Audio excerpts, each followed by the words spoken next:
Hello, everyone. Welcome to the New Opportunities for Foreign Asset Managers in Japan webinar hosted by Tricor Group. My name is Nancy So, Tricor Group Marketing Manager from Tricor Group, and I'll be today's facilitator. So before we start, here are some housekeeping rules. During the webinar, all attendees will be muted. Please send us your questions through the chat function at the bottom of your screen. We'll respond to your questions during the Q&A section at the end of the webinar. If you encounter any technical difficulties, please make sure that you have downloaded the Zoom app. If you have to join from a browser, please use the latest version, and Google Chrome is recommended. Check your internet connectivity and speaker. If the above doesn't work, please try another device. If you are accidentally disconnected, please bear with us and rejoin the webinar. Lastly, this webinar is being recorded. Webinar replay will be available after the section. It's my pleasure to invite our moderator, Gary Tuck, Tricor Group Chief Commercial Officer, to introduce our featured speaker today. Over to you, Gary. Well, good afternoon, everyone, and thank you for joining us today. Very excited to be here to be hosting this new investment opportunities for foreign asset managers in Japan financial services. It's part of the Tricor market expansion series. And really the purpose for today's webinar is for us to explore all the opportunities for investors to hear firsthand from the Japanese government on how they are providing better access for foreign asset managers to trillions of US dollars of domestic savings and all the benefits that that program comes with. And with that, I would like to welcome our panel members. Thank you very much for joining us. Is Takuma Tanaka, who's the Deputy Director of Strategy and Development Division of the Japan Financial Services Association. Takuma is a public policy expert in international finance, and as Deputy Director at the JFSA, he's spearheading initiatives in financial regulation, tax, business incubation, and livelihood support for investment professionals around the world who are looking to expand into Japan as they look to build out Japan as an international financial center. Also joining me is Scott Sato, CEO of Tricor Japan, who has a lot of experience in helping organizations enter Japan in an effective manner. Now, with that in mind, what I wanted to do is just to remind our attendees today that there will be time for questions at the end. So please send them in through the chat, and we'll also be responding to any questions you have during the session, if you have any. So before we start, what I like to always do is to show our audience a little bit about yourself and who is actually coming from. So the markets that we have attending today is from Singapore, Hong Kong, with rest of the world and other parts of Asia Pacific making up the rest, and obviously some attendees from Japan as well. And what kind of industry? The majority obviously are financial services, insurance, banking, investment banking, venture capital, real estate, and family offices with wealth management. And there are obviously some other industries that are joining as well. So we are more than happy to welcome any questions from this diverse group of individuals. Now, before we start, I also wanted to ask a very polling question just to get a sense of the sentiment of our audience today. And the first question I have is, have you ever considered investing in Japan? Poll, please. Lots of yeses. Takuma, you are in the right webinar, definitely today. Fantastic. 97% says yes. The second question, then, if you may, is how informed are you of all the benefits and the new incentives that have been introduced by the Japanese government to benefit foreign asset management and investment professionals?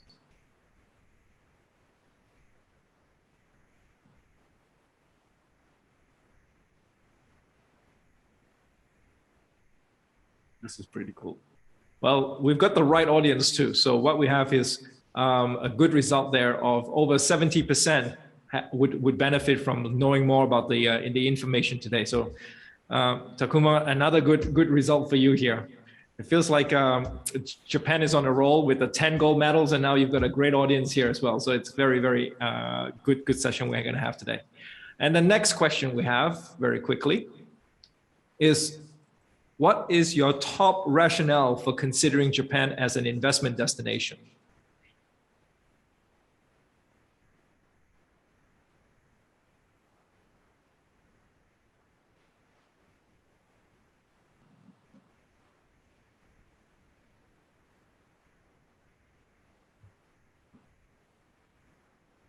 A lot of growth answers there. Very good. Excellent. So lots of focus on growth and diversifying of revenue. Okay. And the final question, and this one is a little bit challenging, is what are the most concerning challenges you would anticipate if you were entering Japan? I know a lot of these are challenges, but which one are the ones that concerns you the most?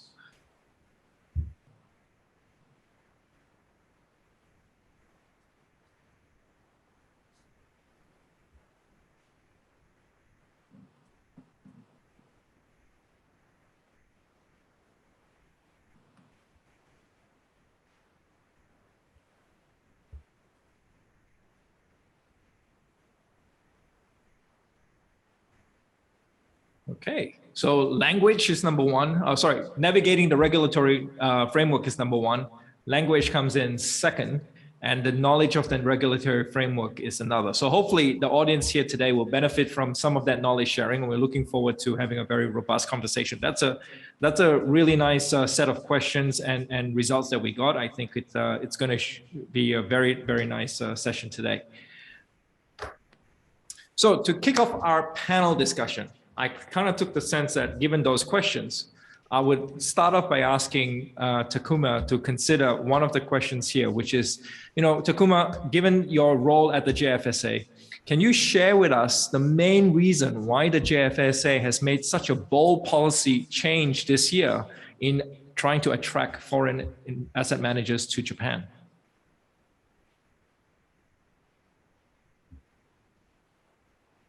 Okay, thank you. Before answering the question, let me share some context before that. So first of all, thank you very much for inviting me to this webinar as a panelist. The audience may not recognize me because my photo posted in the brochure is a little different from what I am, from with long hair to this one. If you like this more, thank you very much and congratulations for the bonus, sort of. And yes, summer has finally come in Tokyo, and you must have known this because we are hosting the Olympics right now. So hope you're enjoying the games as well. And before saying thank you, I also need to say my sincere apologies to those who signed up for this event after finding my photo handsome and cute. Anyways, with long hair or not, this is the same individual. So please do not exit the meeting right away. I would be really sad.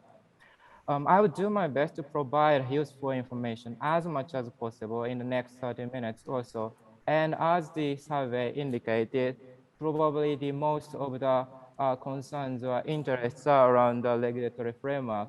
And I am from the Financial Services Agency, which is responsible for Japan's regulatory framework. So I think I got the right audience and you got the right person to listen to. So let's kick off start answering the question from the Gary, why the JFSA has made a bold policy changes this year. What are they and how did we make it?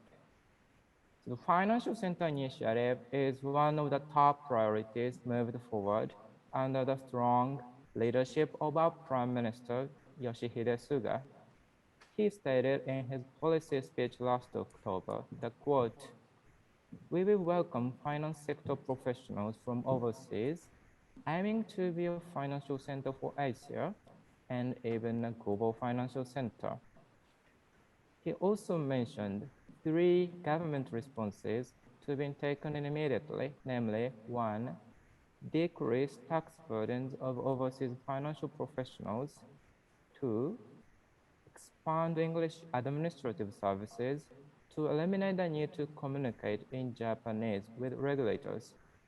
And 3, relax the requirements for residential status to make life in Japan much easier. To answer your question, Gary, bold policy and regulatory changes this year has been materialized on the whole of government approach with the strong support of the Prime Minister. I want to emphasize that this is actually the very first time for the Japanese government to push internationalization as a cross-ministerial initiative, unlike several similar attempts in the past, which are made, unfortunately, by the financial authority alone. So I can tell you this time is different. I know I have to be cautious with this expression. Unlike the conclusion of the famous book, for us, this time is truly different, and we are not what we used to be, and I mean it. That's a bold proclamation, Takuma. So that's very interesting. So why don't you share with us how significant are the benefits of the policy change for foreign asset managers who are looking to establish operations in Japan? Thank you for the question, Gary. So we envisage that the initiative will create a win-win situation for both Japan and overseas asset managers. Starting with Japan's side, it will create more jobs in the financial sector and beyond, which will lead to higher GDP through more consumption and investment. It will also contribute to create a more resilient international financial market, where geographical diversification of international financial centers will also encourage risk diversification across the globe. This is why we, as the Japanese government, are believing in this initiative. Simultaneously, on your side, the initiative will also benefit overseas asset management firms entering Japan, because one, Japan's households with sizable financial assets present great fundraising opportunities, as indicated by Gary in the first part of the presentation, first part of the remarks. Two, the launch of the new office in Japan will improve information access to Japanese companies. And three, living in Japan will enhance the quality of life of your employees. I will briefly touch upon each point in the following slides.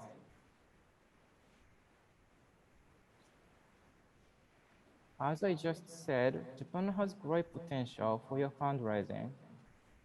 As you can see on your left, Japan's household financial assets are sizable, nearly 18 trillion US dollars. You may think this is not an opportunity for you, because Japanese households are extremely risk averse. Half of the household financial assets are held in bank deposits or cash. It's true. But we think otherwise, because we are witnessing increasing appetite for non-traditional investments. See the chart on your right. Assets under management have almost doubled in the past 10 years. Moreover, institutional investors in Japan, as you can see on your left, according to a survey by Daiwa Institute of Research, more than 150 financial institutions and pension funds in Japan have been increasing alternative investment while reducing investment in domestic bonds. Furthermore, on your right, Japan's Government Pension Investment Fund, GPIF, has dramatically increased alternative investment in recent years, from 0 10 years ago to nearly 9 billion US dollars in 2020. In short, not only households, but also institutional investors have been seeking new opportunities for investment. The next graph shows a recent Japanese market development. You can see the great performance of Nikkei 225 in the past 10 years, which has outperformed other key market indices. By opening a new office in Japan, you can gain first-hand information access to Japanese companies, which will leverage your chance of winning in this market. As the last point of the high-level overview, living in Japan will enhance the quality of life of your employees. It's not a financial issue at all, but I think it's really important for some. It may sound like a cliche, but Japan is a very safe country. One example, if you lose your wallet in Japan, it's likely to be returned with your money still inside. Maybe a lot of people may have known from the news article or something like that. Or you can walk alone in the middle of the night, free from danger. Not only to that, you will be never bored by living in this country with a wide variety of culture, from skiing resorts in Hokkaido in the north, temples and shrines in Kyoto in the middle, and beautiful coral reefs along the coast in Okinawa in the south. These are just examples, but please come to look around to all these. In addition, no city in the world has more Michelin-starred restaurants than Tokyo. I know how many of you here are gourmet, but it's really nice. This guarantees that you can enjoy your days off without visiting other countries and be productive again once you go back to work. Takuma, you make a series of very compelling reasons to why we should be thinking about going to Japan here. So let's think about how can we facilitate all of that. If I think about if I've read through the changes, there were essentially 4 pillars to that change, and I was hoping you can share some of it with me. The first one is, and those 4 pillars are, number one, there are regulatory exemptions. The second one are tax incentives for both the corporation as well as the employees and the foreign asset managers coming in. And then there are immigration reforms to help facilitate that entrance. And finally, the establishment of the Financial Market Entry Office. So I wanted to focus on those 4. And let's start with the regulatory exemptions first. Now, from what I understand, until now, fund managers who are managing offshore assets are required to engage in both the Jiko Boshu, or the self-offering, which would typically require a Type 2 dealer registration. And the other is the Jiko Unyo, or self-management of the assets, which typically require a discretionary investment management registration. Now, because of those 2, I wanted to break out my question into 2 parts for you. The first one is, does the new changes firstly exempt foreign asset managers from the Type 2 registration license, dealer registration license, and how can the foreign asset managers apply and qualify for that? And the second one then is, how do they qualify for the second exemption of the discretionary investment management registration over the transition period? Thank you very much for the question on our recent reforms in the area of financial regulation. So 2 of the new simplified market procedures specifically targeted at overseas asset managers are expected to enter into force this November. By the end of this November, we will announce all detailed regulations. The first simplified scheme is designed for overseas investment managers that manage only overseas assets under the authorization of specified foreign jurisdictions with proven track records. Under this scheme, known as Pre-Registration Entry Scheme, you will be qualified to conduct business for up to 5 years. The detailed regulations will specify, for instance, the length necessary to prove track records, as well as jurisdictions qualified for this scheme. The second scheme, which is written here below, the second simplified scheme is designed for overseas investment managers whose clients are mainly foreign professional investors, such as foreign corporations or wealthy foreign residents. The firms that go through either of the 2 new schemes will be able to engage with not only investment management, but also self-offering to domestic clients in Japan.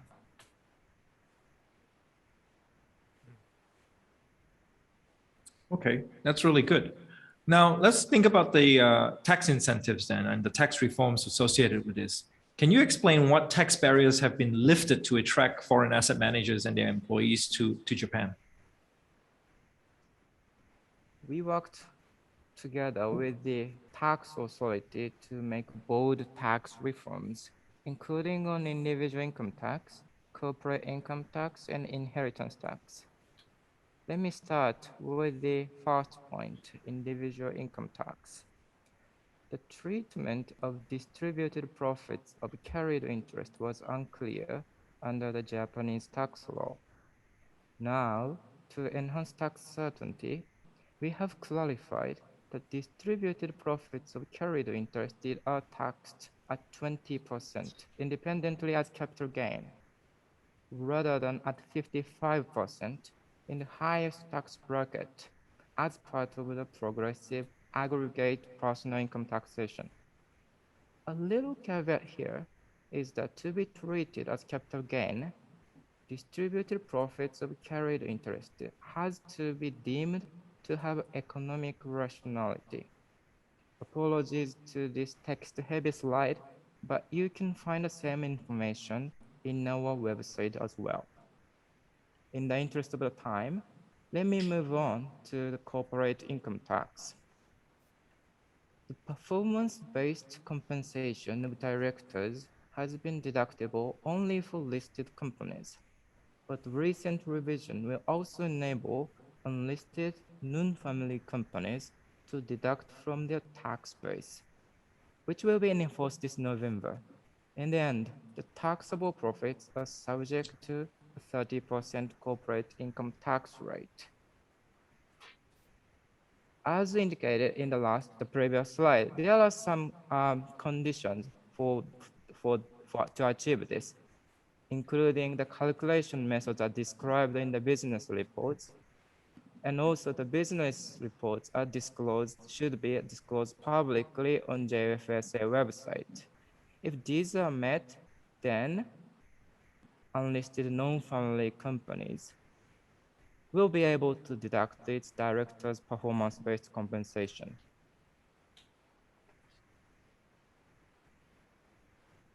So move on to the inheritance tax. As I explained, Japan is a safe country to live in, but for long, Japan had a reputation that it is not a safe country to die. But why? Why can't you die safely in a safe country?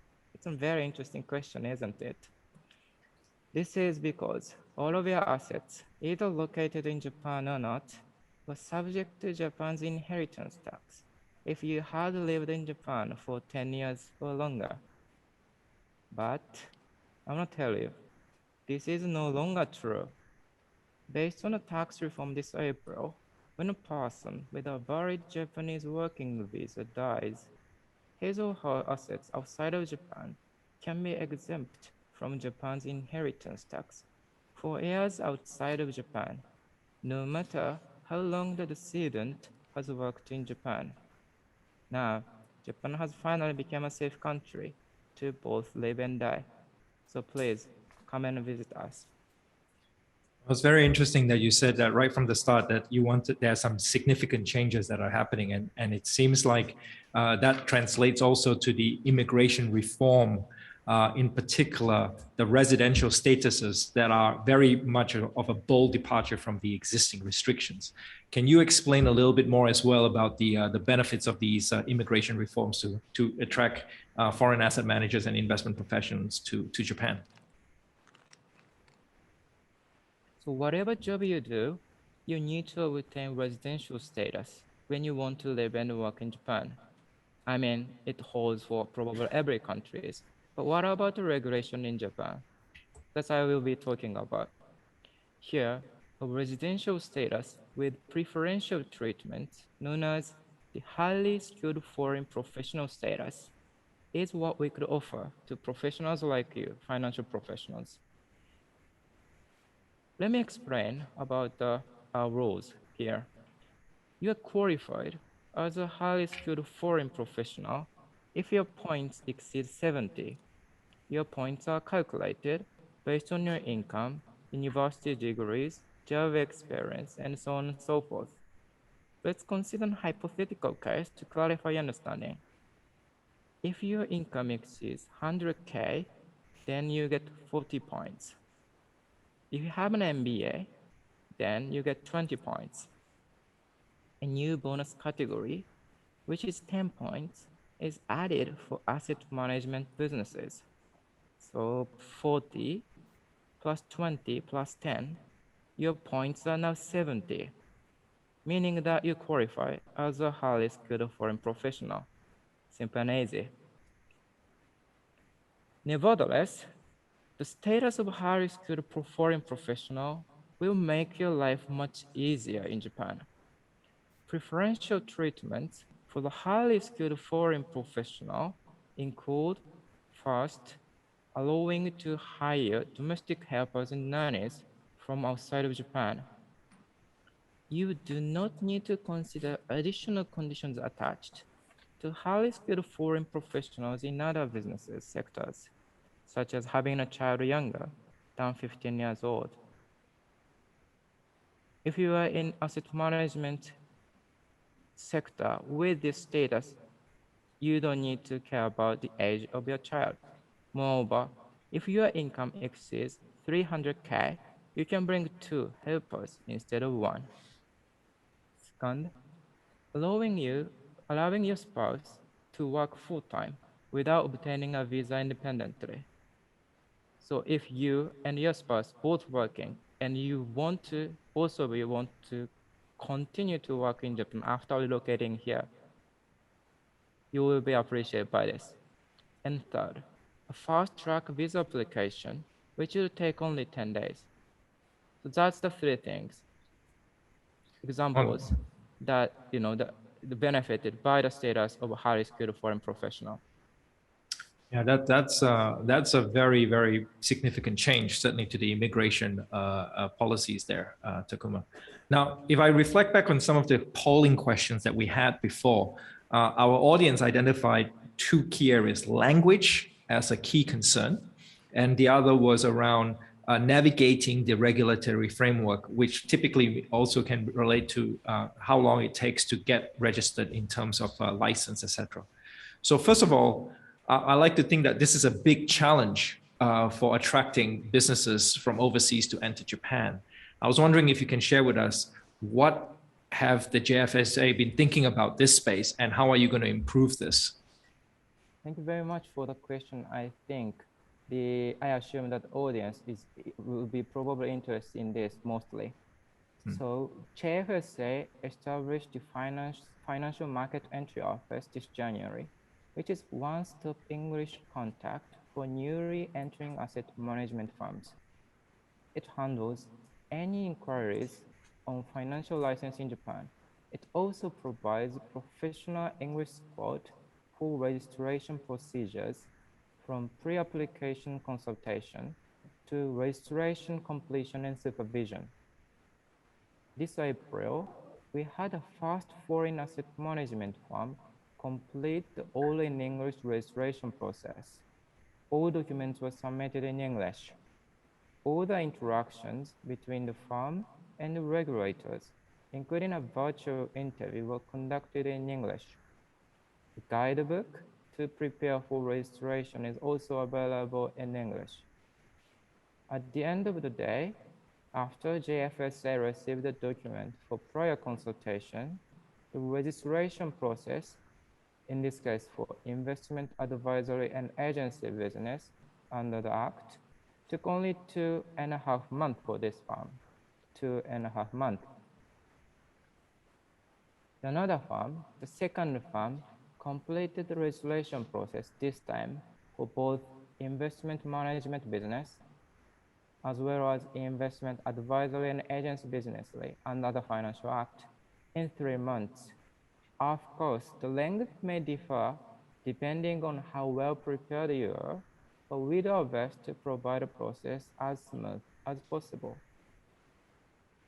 We recently publicized an interview with Mr. Kojima, a representative of Affirmative Investment Management Japan, the first company which completed the one-stop all-in-English regulatory services in April. According to Mr. Kojima, quote, "The procedure would be complicated, so I would prepare for long-term battle. But when I actually went through the process, I realized that it was groundless fear. What surprised me most was that the procedure through the Financial Market Entry Office, starting from the video conference until the completion of the registration, were all done in English. In other words, there were no materials in Japanese. The one-stop service in English provided by the Financial Market Entry Office is a remarkable attempt. We confirmed that ongoing supervision will also be conducted in English via the Financial Market Entry Office. You can find an interview on our website. You will also find it by searching International Financial Center Japan. Our website hosts a wide variety of information beyond what I have covered today. So if you are interested in our initiative, please look into our website for more information. Thank you, Takuma. I noticed that we have two questions on the chat, and what I would like to propose to the two members who submitted that, if we can hold that for a minute, we'll get to those questions after we finish up the second part of it. But we've got two very, very good questions, and I would love to get to them, and maybe Scott and Takuma can help respond to them. And with that, what I'd like to really do is actually start to introduce Scott into this conversation, because one of the exciting things about this establishment of the Financial Market Entry Office is that Tricor Japan is proud to announce that we've been selected by the JFSA to partner exclusively as this provider for the market entry service to assist any overseas investors and asset managers who are looking to enter Japan. And this is where Tricor and the JFSA will liaise together to really help with the corporate setup, all the human resources issues, the payroll, the administration within and with English language support on the ground in Japan. As you can hear from what Takuma shared before, there's been already some very positive feedback. So Scott, introducing you to this, bring you into the conversation now. Can you explain to us what is the services provided under the fast track style approach by Tricor and the JFSA? Sure, thank you, Gary. And thank you, Takuma. Sounds real exciting. But just to talk about your hair, I like your hair now better. As you can see, my hair is exactly the same as the picture, no more, no less. I digress. Let me get back to the presentation. So we're working with the JFSA for the one-stop financial market entry financial center. And as part of that, please go to the next slide. Many of the costs that companies or asset managers incur are covered under this new program or this new model program. This one-stop market entry, full market entry support includes English language consultation provided by Tricor, full rebate on the entity startup costs, bank account opening costs, visa application costs, hiring of a compliance officer, the recruiting costs that are associated with that, then the actual costs incurred, the legal costs incurred for the financial license application. So all these costs will be covered under this model program that's being run today. And then the final one is the corporate and livelihood ecosystem, which Tricor will provide to any companies that are coming into the market, and we'll be able to help you get acclimated and get started and up and running so that you can focus on your product or your service immediately. Please go to the next page. Now, as part of that ecosystem, foreign asset managers that come into the market, you would contact us, and then we would be able to refer you to any of these industries: relocation support, legal, tax, office support, recruitment, any of these support functions in a bilingual manner. We have a network of companies that we've already spoken to, and we'll be able to refer you to these bilingual support functions, so that again, you can communicate in English, and everything will be done in a Japanese legal manner. Next. So who's eligible for this program?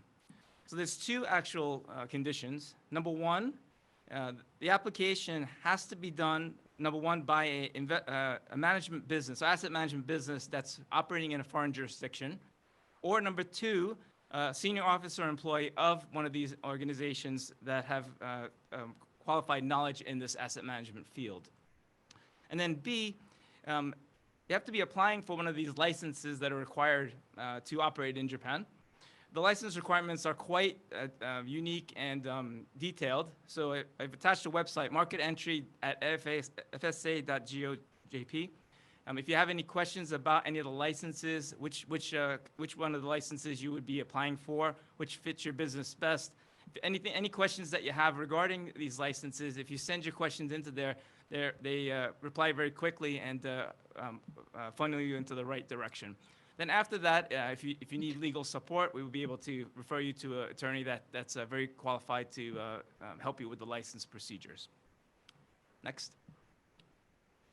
So how long does it take to get you up and running? Well, this initial program is to end as of March 31st, 2022. And this is just the initial model project. Generally, the incorporation process takes about 2 months. Bank setup, visas, hiring, and then finally getting the license gets you about 6 months to 7 months as a startup time frame. And that detail of how you would set up is the key piece of this eligibility. Now, any costs that you incur up to March 31st are still reimbursable through this program. So even if the license doesn't come through till, let's say, April, any costs incurred up to that point can be reimbursed through this model program. What I like to do is close off the session and remind that there is actually another seminar that we are preparing for, and there's a lot of questions. And in this particular one is how the license process actually works and what can you expect from the licensing process. So this is the next level of detail. And we will have, additional lawyers who will be speaking to these topics that could be much more interesting for those who've been asking some of these questions.